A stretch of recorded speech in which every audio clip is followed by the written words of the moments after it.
एक समय की बात है। एक व्यक्ति महात्मा बौद्ध के पास आया। उसने महात्मा बौद्ध से कहा कि गुरुदेव, मैं त्रिया चरित्र के बारे में समझना चाहता हूँ। मुझे त्रिया चरित्र क्या है ये बताइए। तब बौद्ध मुस्कुराते हुए बोले, त्रिया चरित्र जाने नहीं कोई, अति मार सती होई। महात्मा बौद्ध बोले, महिलाओं के बीच त्रिया चरित्र नामक शब्द को प्रचलित है। महिलाओं के त्रिया चरित्र को समझना पुरुष की बस की बात नहीं है। महिलाएं चाहें तो पुरुष को अपने सामने घुटने टेकने के लिए विवश कर देती हैं। सदियों पहले की महिलाओं हो या आज की, सब में यह विशेषता उपस्थित होती है। यह कहावत कोई ऐसे ही नहीं बनी, इसके पीछे एक लंबी कहानी है। इस कहानी को पूरा समझना होगा, तभी इसका अर्थ समझ में आएगा कि स्त्री का चरित्र एक नासमझ पहेली है। उसे कोई जान नहीं सकता। वह जलेबी की तरह जटिल है। वह दुराचारणी होते हुए भी सती सावित्री दिखने का प्रयास करती है। वह अपने पति को मारकर सती होने का नाटक रच लेती है। पर ऐसा चरित्र समस्त स्त्रियों का हो यह जरूरी नहीं है। कुछ स्त्रियां ही ऐसे चरित्र की मालकिन होती हैं, सभी नहीं होती। दोस्तों, आओ आज एक कहानी सुनाते हैं। यह है कि कहावत कैसे बनी। पंपापुर नामक एक राज्य था। वहाँ एक विलास राय नामक राजा राज्य करता था। राजा का जैसा नाम था वैसे ही उसके गुण थे, यानी एक विलासी राजा था। पूरे राज्य में स्वतंत्र का बोलबाला था। न केवल पुरुषों में, इसके अलावा स्त्रियों का हर दर्ज तक चरित्र खत्म हो गया था। उस राज्य में विवाह से पहले संबंध कायम करना एक आम बात थी। उस राज्य में सुधर्मा नामक लकड़हारा रहता था। उसकी पत्नी का नाम सुलक्षणा था। सुधर्मा सुबह सुबह वन में लकड़ी काटने चला जाया करता था। देर शाम तक वापस लौटता। दिन भर सुलक्षणा घर में अकेली रहती और वो रोती रहती। सुलक्षणा अति सुंदर स्त्री थी और अपने आकर्षण रूप जवानी को आईने में देखकर खुश होती रहती थी। शाम को सुधर्मा थका हारा घर पे आता था और खाना खाकर जल्दी ही सो जाया करता था। सुलक्षणा घर का काम निपटाकर और सज संवर कर जब तक सेज पर आती थी, तब तक सुधर्मा खर्राटों की दुनिया में सैर करने चला जाया करता था। बेचारी सुलक्षणा मन मरोड़ कर सेज पर रोती थी। उसका असंतुष्ट मन खून के आंसू रोने लगा। घर गृहस्थी सारा सामान सुलक्षणा ही लाती थी।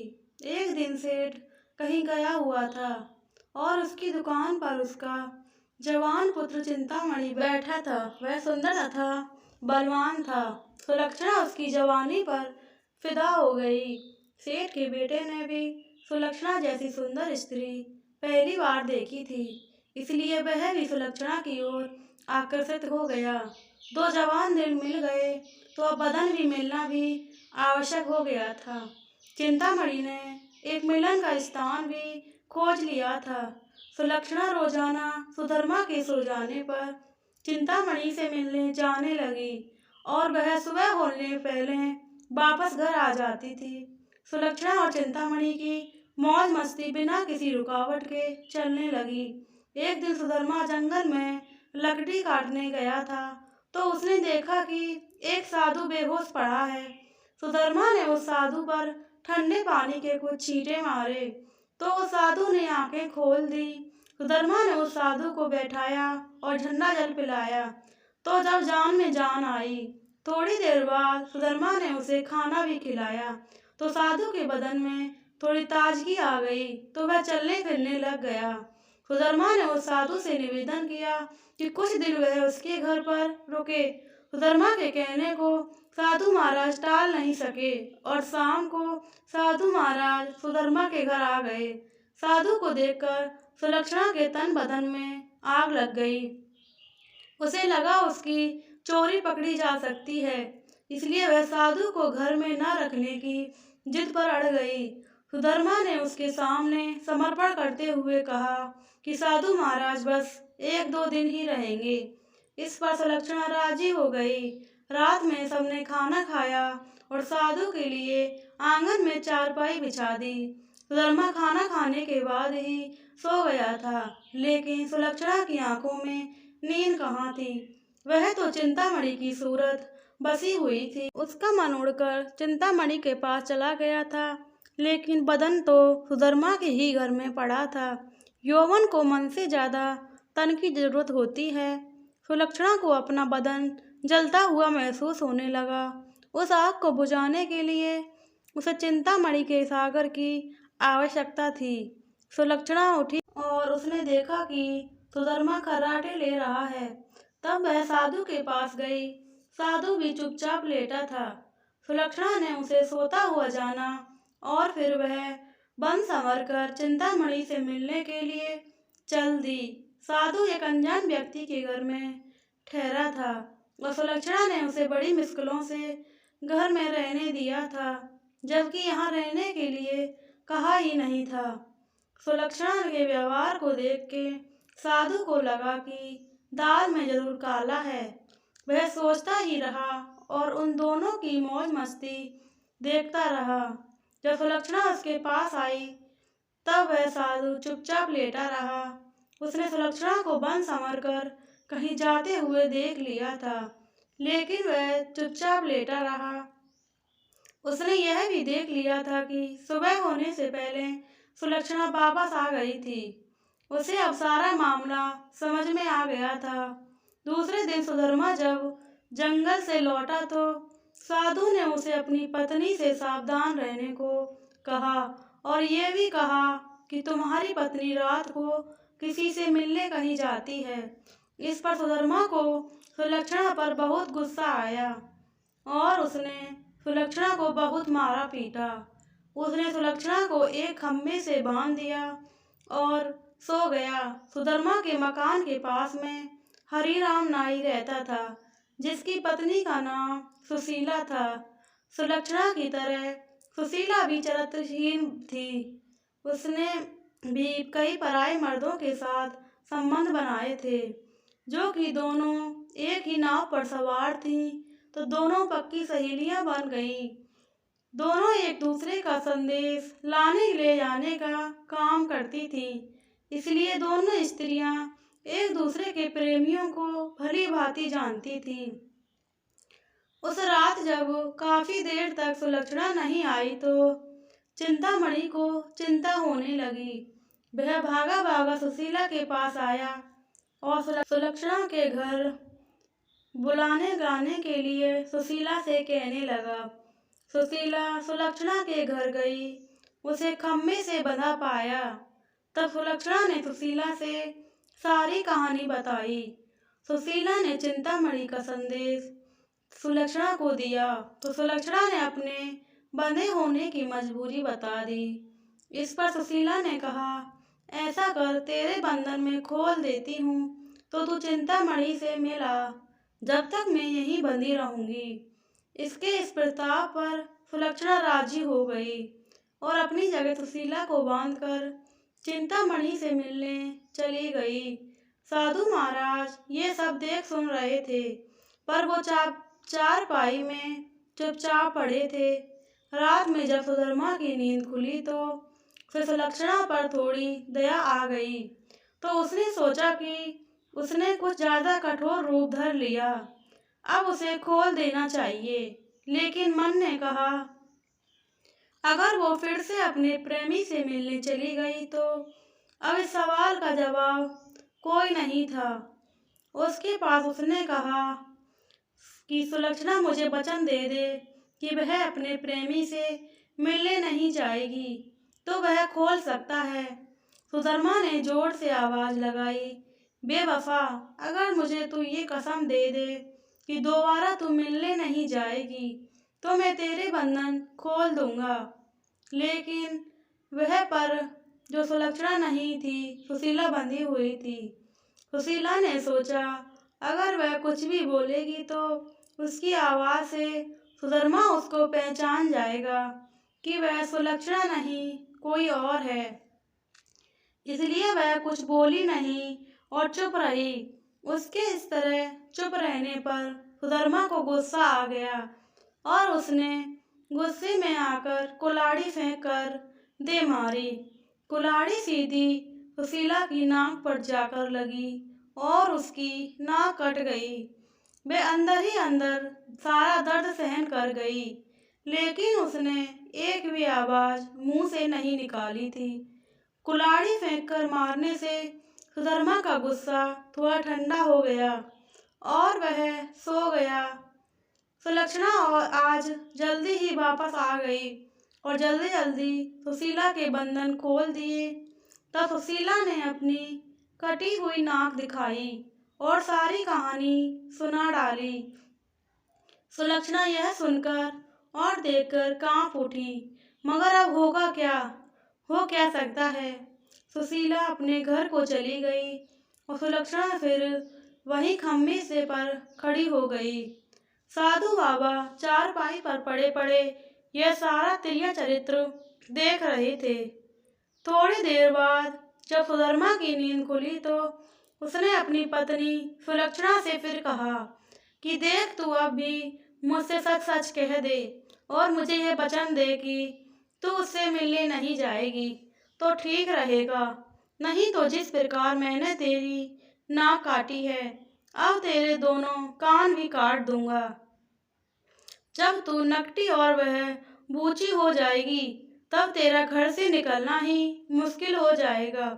इन शब्दों को सुनकर सुलक्षणा के षड्यंत्रकारी दिमाग में एक उपाय सूझा। उसे पता था कि उसकी नाक नहीं कटी है, नाक तो सुशीला की कटी है। इस बात का पता सुधर्मा को नहीं था, अतः इस नासमझी का फायदा उठाना चाहिए। तब उसने त्रिया चरित्र दिखलाते हुए नाटक करना शुरू कर दिया और जोर जोर से रोना शुरू कर दिया। रोते रोते बोली कि तुम मर्द लोग बड़े बेरहम होते हो, अपनी पत्नी पर झूठा इल्जाम लगाकर उसकी नाक काट देते हो। मैं कोई चरित्रहीन स्त्री नहीं हूँ जो तुमने मुझ पर यह आरोप लगाया था। मैं आज तुम्हें यह सिद्ध करके दिखा दूंगी कि मैं सती नेक और पतिव्रता हूँ।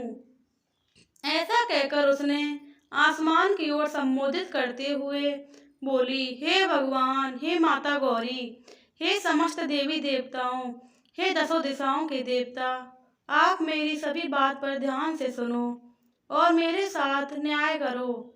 मैं यदि तन मन वचन से एक पतिव्रता स्त्री हूँ तो मेरे पति ने मुझ पर बदचलन होने का जो आरोप लगाकर मेरी नाक काटी है, वो नाक फिर से जुड़ जाए और पतिव्रता स्त्री क्या होती है यह पूरे जग को पता चल जाए और वह ओम नमो भगवते वासुदेवाय नमः मंत्र का जाप करने लगी। सुधर्मा यह सब देख और सुन रहा था। अभी 3-4 मंत्र का जाप ही किया था और सुलक्षणा चिल्ला के बोली, मेरी नाक जुड़ गई, मेरी नाक जुड़ गई, पहले जैसी हो गई। हे भगवान, तेरा लाख लाख शुक्र है, मैंने एक पतिव्रता नारी की लाज रख ली और मुझ पर बदचलन होने का जो झूठा आरोप था मेरे पति ने लगाया था उसे खारिज कर दिया। मैं आपका यह उपकार जिंदगी भर नहीं भूलूंगी। सुलक्षणा ने भगवान और नीचे झुककर भगवान को प्रणाम किया। तब तक सुबह हो गई थी। सुधर्मा को उसकी बातों पर विश्वास नहीं हुआ, इसलिए वो उसके पास गया और उसकी नाक को छूकर देखा। वह पहली जैसी, वह सुलक्षणा के आश्चर्य को देखता ही रह गया और अपनी गलती पर पछताने लगा। उधर सुशीला चेहरे पर एक बड़ा कपड़ा लगाकर इस तरह लगा लिया था कि नाक दिखाई ना दे। सुबह होने पर नाई हरिराम अपनी दुकान पर जाने लगा तो उसने अपनी पेटी संभाली, उसमें बड़ा वाला उस्तरा नहीं था। उसने सुशीला से कहा, बड़ा वाला उस्तरा ला दे। सुशीला नाक काटने से चिड़ी हुई थी तो उसने हरिराम की तरफ एक चाकू फेंक दिया और कहा, ये ले तेरा बड़ा वाला उस्तरा। बड़े वाले उस्तरे की जगह चाकू देखकर हरिराम का पारा सातवें आसमान पर चढ़ गया। उसने अपनी पेटी खोली और एक छोटा उस्तरा निकाला और उसे सुशीला की ओर फेंक कर मारा। सुशीला की चाल कामयाब हो गई। वह यही तो चाहती थी। उसने उस्तरा हाथ में पकड़ा और जोर जोर से चिल्लाने लगी, हाय मेरी नाक, नाक काट दी, हाय मेरी नाक काट दी। उसकी आवाज़ सुनकर अड़ोसी पड़ोसी आ गए और वहाँ भीड़ लग गई। लोगों ने देखा कि सुशीला की नाक कटी हुई है और उसके हाथ में एक छोटा उस्तरा है। सुशीला कहीं जा रही थी कि उसके पति ने उसे बलचलन बताकर उसकी नाक काट दी और यह सुनकर लोगों ने हरिराम नाई की खूब धुलाई कर दी। इतनी देर में राजा के सिपाही आ गए और नाई को पकड़कर ले गए। राजा की अदालत में मुकदमा चला। सुशीला ने स्वयं को सती सावित्री और पतिव्रता बताते हुए अपने पति पर आरोप लगाया कि उसने उसे बलचलन कहकर और मार पीट कर उसकी नाक उस उस्तरे से काट दी। उस्तरा भी था और सुशीला की नाक भी कटी हुई थी। एक पत्नी अपने पति पर झूठा आरोप क्यों लगाएगी? फिर राजा ने हरिराम नाई को दोषी ठहराते हुए उसे मृत्यु दंड सुना दिया। इस मृत्यु दंड की चर्चा पूरे राज्य में फैल गई।